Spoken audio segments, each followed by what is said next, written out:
ओम तत्पुरुषाय विद्महे महादेवाय धीमहि तन्नो रुद्रः प्रचोदयात्। हरे कृष्णा। आप सभी का दिन शुभ और मंगलमय हो। प्रिय भक्तजन, भगवान भोलेनाथ की कृपा से आज हम सब 21वें अध्याय का श्रवण करेंगे। अगर आप सब इसके पहले की कथाएं नहीं सुने हैं तो जरूर सुन लीजिए। भगवान भोलेनाथ का ध्यान करते हुए आप सब श्रावण महात्म्य के 21वें अध्याय का श्रवण कीजिए। 21वें अध्याय में आप सब सुनेंगे श्रावण पूर्णिमा पर किए जाने वाले कृत्यों का संक्षिप्त वर्णन तथा रक्षाबंधन की कथा।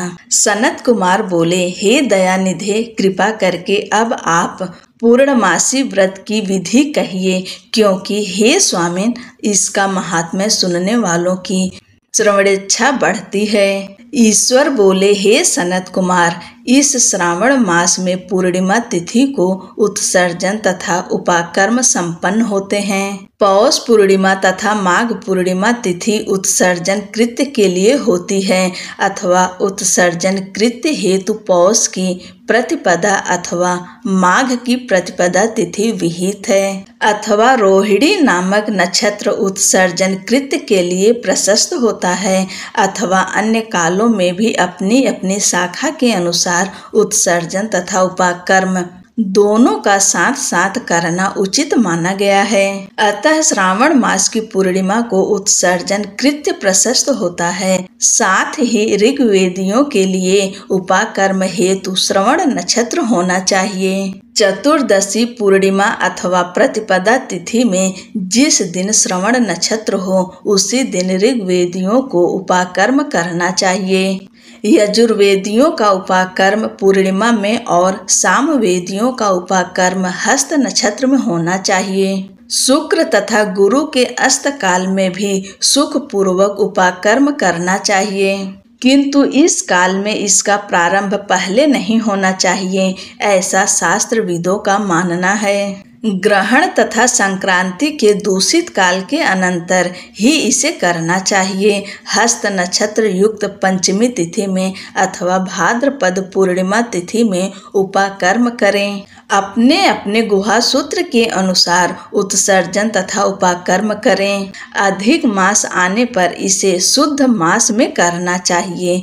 ये दोनों कर्म आवश्यक हैं, अतः प्रत्येक वर्ष इन्हें नियम पूर्वक करना चाहिए। उपाकर्म की समाप्ति पर द्विजातियों में विद्यमान रहने पर स्त्रियों को सभा में सभा दीप निवेदन करना चाहिए। उस दीपक को आचार्य ग्रहण करें या किसी अन्य ब्राह्मण को प्रदान करें। दीप की विधि इस प्रकार है। स्वर्ण, चांदी अथवा तांबे के पात्र में सेर भर गेहूं भर कर गेहूं के आटे का दीपक बनाकर उसमें उस दीपक को जलाएं।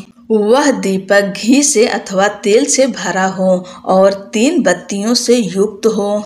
दक्षिणा तथा तांबुल सहित उस दीपक को ब्राह्मण को अर्पण कर दें। दीपक की तथा विप्र की विधिवत पूजा करके निम्न मंत्र बोलें। दक्षिणा तथा तांबुल से युक्त यह उत्तम सभा दीप मैंने देव देव को निवेदित किया है। मेरे मनोरथ अब पूर्ण हो। सभा दीप प्रदान करने से पुत्र पौत्र आदि से युक्त कुल उज्ज्वलता को प्राप्त होता है और यश के साथ निरंतर बढ़ता है। इसे करने वाली स्त्री दूसरे जन्म में देवांगनाओं के समान रूप प्राप्त करती हैं। वह स्त्री सौभाग्यवती हो जाती है और अपने पति की अत्यधिक प्रिय पात्र होती है। इस प्रकार 5 वर्ष तक इसे करने के पश्चात उद्यापन करना चाहिए और अपने सामर्थ्य के अनुसार भक्ति पूर्वक दक्षिणा देनी चाहिए। हे सनत कुमार, यह मैंने आपसे सभा दीप का शुभ महात्म्य कह दिया। उसी रात्रि में श्रवणा कर्म का करना बताया गया है। उसके बाद वहीं पर सर्प बलि की जाती है। अपना अपना गृहसूत्र देख कर ये दोनों ही कृत्य करने चाहिए। हयग्रीव का अवतार उसी तिथि में कहा गया है, अतः इस तिथि पर हयग्रीव जयंती का महोत्सव मनाना चाहिए। उनकी उपासना करने वालों के लिए यह उत्सव नित्य करना बताया गया है। श्रावण पूर्णिमा के दिन श्रवण नक्षत्र में भगवान श्री हरि हयग्रीव के रूप में प्रकट हुए और सर्वप्रथम उन्होंने सभी पापों का नाश करने वाले सामदेव का गान किया। इन्होंने सिंधु और वितस्ता नदियों के संगम स्थान में श्रवण नक्षत्र में जन्म लिया था। अतः श्रावणी के दिन वहां स्नान करना सभी मनोरथों को पूर्ण करने वाला होता है। उस दिन वहां श्रांग, धनुष, चक्र तथा गदा धारण करने वाले विष्णु की विधिवत पूजा करें। इसके बाद साम गान का श्रवण करें, ब्राह्मणों की हर प्रकार से पूजा करें और अपने बंधु बांधवों के साथ वहां क्रीड़ा करें तथा भोजन करें। स्त्रियों को चाहिए कि उत्तम पति प्राप्त करने के उद्देश्य से जल क्रीड़ा करें। उस दिन अपने अपने देश में तथा घर में इस महोत्सव को मनाना चाहिए तथा हयग्रीव की पूजा करनी चाहिए और उनके मंत्र का जप करना चाहिए। यह मंत्र इस प्रकार से है: आदि में प्रणव तथा उसके बाद नमः शब्द लगाकर बाद में भगवते धर्माय जोड़कर उसके भी बाद आत्मविशोधन शब्द की चतुर्थी विभक्ति आत्मविशोधनाय लगानी चाहिए। पुनः अंत में नमः शब्द प्रयुक्त करने से 18 अक्षरों वाला ओम नमो भगवते धर्माय आत्मविशोधनाय नमः मंत्र बनता है। यह मंत्र सभी सिद्धियां प्रदान करने वाला और 6 प्रयोगों को सिद्ध करने वाला है।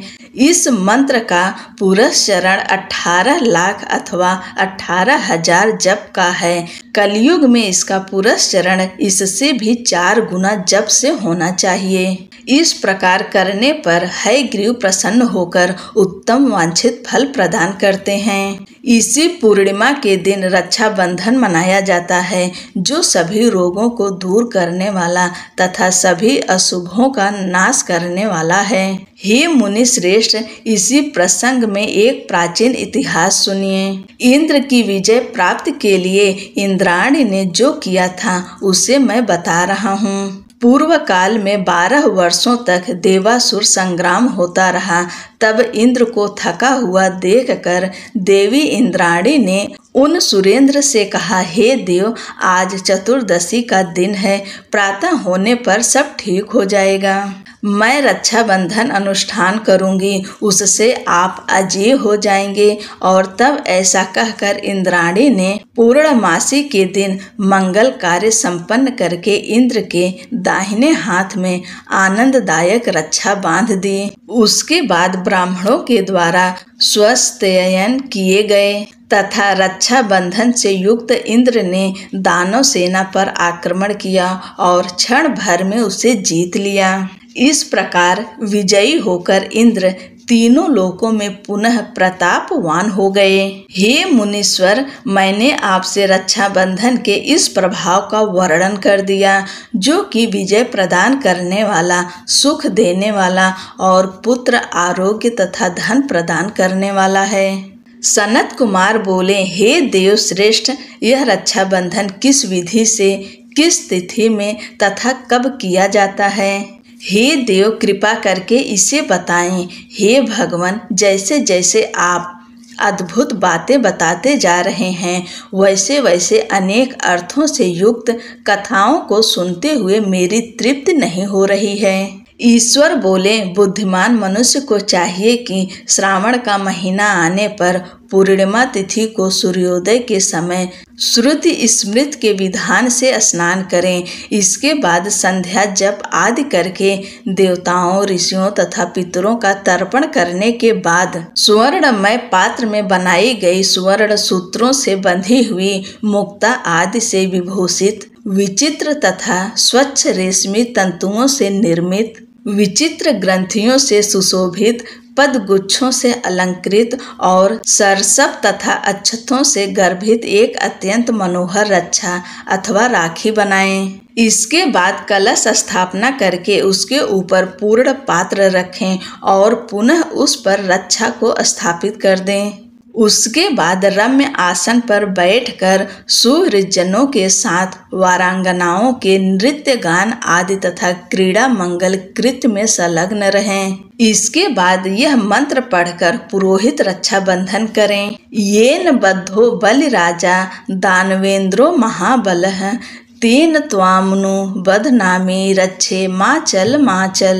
अर्थात जिस बंधन से महान बल से संपन्न दानवों के पति राजा बलि बांधे गए थे, उसी से मैं आपको बांधता हूँ। हे रक्षे, चलायमान मत हो। ब्राह्मणों, क्षत्रियों, वैश्यों, शूद्रों तथा अन्य मनुष्यों को चाहिए कि यत्न पूर्वक ब्राह्मणों की पूजा करके रक्षा बंधन करें। जो इस विधि से रक्षा बंधन करता है वह सभी दोषों से रहित होकर वर्ष पर्यंत सुखी रहता है।